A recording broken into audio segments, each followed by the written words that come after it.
चलिए next part देखते हैं। मुझे वो हदीस याद आई मुस्नद अहमद की। अल्लाह के महबूब सल्लल्लाहु अलैहि वसल्लम ने फरमाया क़यामत उस वक्त तक कायम नहीं होगी जब तक कि दुनिया के हर घर में मेरा पैगाम ना पहुंच जाए और लोग चाहते हुए या ना चाहते हुए उस दावत हक को कबूल ना कर लें। तो देख लें कि नशत सानिया है सोशल मीडिया की बरकत से आज आप देखें कि दुनिया के हर कोने में बात पहुंच चुकी है। अल्हम्दुलिल्लाह यार, इस मॉडर्न दौर में जब कोई बेटा अपने बाप की बात नहीं सुनता बदतमीजी के साथ, मेरे इतने तल्ख लहजे को लोगों ने कबूल किया है सच्चाई की ताकत की वजह से। क्यों?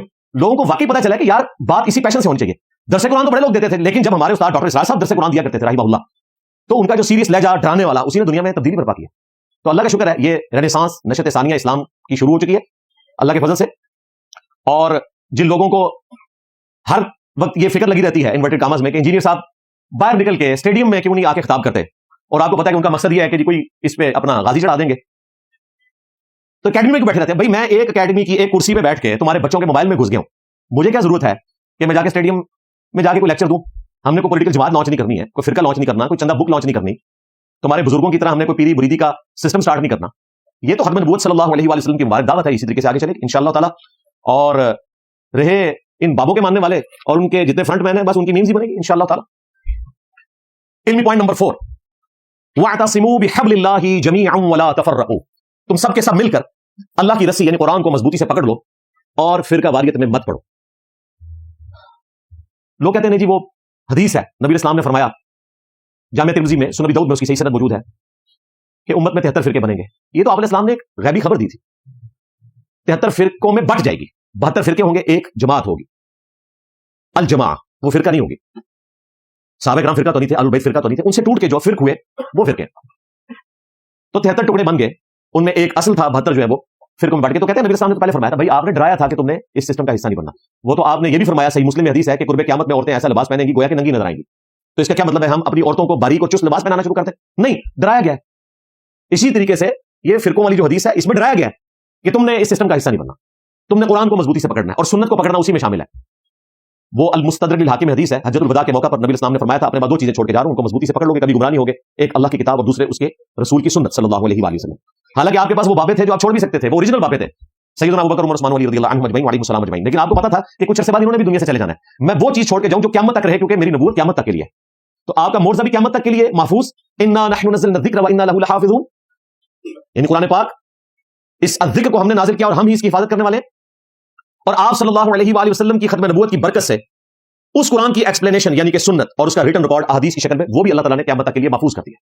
और फिर जो गदीर खून की हदीस है, सही मुस्लिम में 4 ऊपर तले रवायतें, नबी इस्लाम ने अपनी वफात से 3 महीने पहले ऑलमोस्ट ये खुतबा दिया है मक्के से मदीने आते हुए, ऐ लोगों आगाह हो जाओ, मैं भी एक इंसान हूं, करीब है कि अल्लाह का कासिद यानी मौत का फरिश्ता मेरे पास आए और मैं उसकी दावत कबूल कर लूं। मैं अपने बातों में 2 भारी चीजें छोड़ के जा रहा हूं, उनमें से पहली चीज अल्लाह की किताब है, इसमें हदायत है, इसमें नूर है। अल्लाह की किताब अल्लाह की रस्सी है, वही वअतसिमू बिहब्लिल्लाहि जमीअन वला तफर्रकू। जो इसे पकड़ेगा वो हदायत पर होगा, जो छोड़ देगा वो गुमराह हो जाएगा। और ज़ैद इब्न अरकम कहते हैं फिर नबी इस्लाम हमें तरगीब दिलाते रहे कि अल्लाह की किताब, अल्लाह की किताब। और दूसरी भारी चीज मेरे अहलुल बैत हैं, मैं अपने अहलुल बैत के मामले में तुम्हें अल्लाह का खौफ दिलाता हूं, मैं अपने अहलुल बैत के मामले में तुम्हें अल्लाह का खौफ दिलाता हूं, मैं अपने अहलुल बैत के मामले में तुम्हें अल्लाह का खौफ दिलाता हूं। लेकिन उम्मत बिल्कुल उलट चली, ना कुरान की तौहीद को पकड़ा और ना अहलुल बैत को जिंदा छोड़ा। और हमारा ये प्लेटफॉर्म गदीर खून पे खड़ा है, तौहीद पे 0 टॉलरेंस है, अहलुल बैत के दिफा के ऊपर 0 टॉलरेंस है। चाहे उस जमाने की बनु उमैया हो, चाहे आज के बनु उमैया के खिदमत गुजार हो, किसी को नहीं छोड़ेंगे। बिल्कुल मेरे अली सा है ही कोई नहीं, बनु उमैया थे शाही कोई नहीं। मुझसे वो जेल के सुपरिटेंडेंट साहब पूछते हैं कि आप अंदर क्यों आए हैं? मैंने कहा बैत का दिफा करने की वजह से। फ्रंट पर आप कोई भी रीजन रख सकते हैं। और उनके सुपरिटेंडेंट के जो डिप्टीज बैठे थे उन्होंने कहा बिल्कुल ऐसा ही है, यही वजह। बाज लोगों को दावत तौहीद बुरी लगी होगी, बाज लोगों को सुन्नत की अहमियत बताना बुरा लगा होगा, और तकरीबन सारे फिरकों को उनके बाबों की मीम्स बुरी लगी होगी। वो तो हमारी मजबूरी है क्योंकि तुमने बाबे लाके रसूलुल्लाह के मुकाबले पे खड़े कर दिए ना। हाँ, असल मसला ये है, इनको आप हिंदुओं का कोई बाबा डिक्लेयर करते हैं, क्रिश्चियंस का करते हैं, कोई मसला नहीं। वंस आप रसूलुल्लाह का नाम लेंगे सल्लल्लाहु अलैहि वसल्लम तो आपके ऊपर ये रट्स पड़ा जाएगा, मेरे नबी सा है ही कोई नहीं, तेरे बाबे थे शाही कोई नहीं।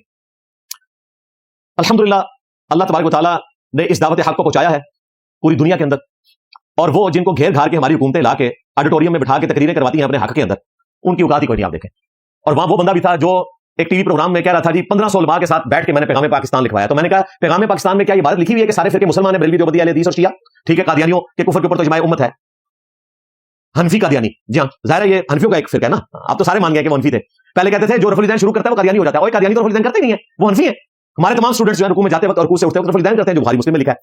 اور اس سے بڑھ کر تمہارے غوث پاک کا لکھا ہوا طریقہ ہے غنیت الطالبین میں, اور ان سے بھی پہلے امام غزالی کا لکھا ہوا طریقہ ہے. ٹھیک ہے, ویسے کہتے ہیں غوث پاک پوری کائنات کو اس طرح دیکھ رہے ہیں جس طرح ہتھیلی پہ رائی کا دانا. تو یقین غوث پاک نے لوح محفوظ بھی پڑھا ہوگا, بلکہ وہ تو لوح محفوظ دیکھ کے تو بتاتے تھے اس کی قسمت میں اتنے بچے ہیں. تو غوث پاک نے لوح محفوظ تھے, رسول اللہ کی نماز کی ویڈیو نہیں دیکھی, نبی اسلام کی نماز کا طریقہ بھی وہاں لکھا ہوگا کہ آخری پیغمبر اس طریقے سے نماز پڑھیں گے. تو میرا خیال ہے تمہارے غوث پاک نے وہیں سے دیکھ کے ریفر دینا شروع کیا تھا, انجینئر کی ویڈیو سے نہیں کیا تھا. لو سامو, ہاں, تو یہ اس قسم کی گالیاں دیتے تھے. تو میں نے اسے کہا یہ 1500 علماء نے بیٹھ کے یہ کیوں نہیں لکھا کہ بریلوی, دیوبندی, اہل حدیث, شیعہ ساروں کی مسجدوں میں نمازیں پڑھیں, ساروں کو چندہ دیں, ساروں کے ساتھ نکاح کرنا جائز ہے. یہ ساری باتیں لکھی ہوئی ہیں, کہتے ہیں یہ تم لکھا. میں نے کہا آپ کے پیغام پاکستان کا کوئی فائدہ نہیں جب تک یہ نہ لکھا جائے. اور دیکھیں آج پرائم منسٹر صاحب نے وہی بات کر دی ہے جو ہم کہہ رہے تھے.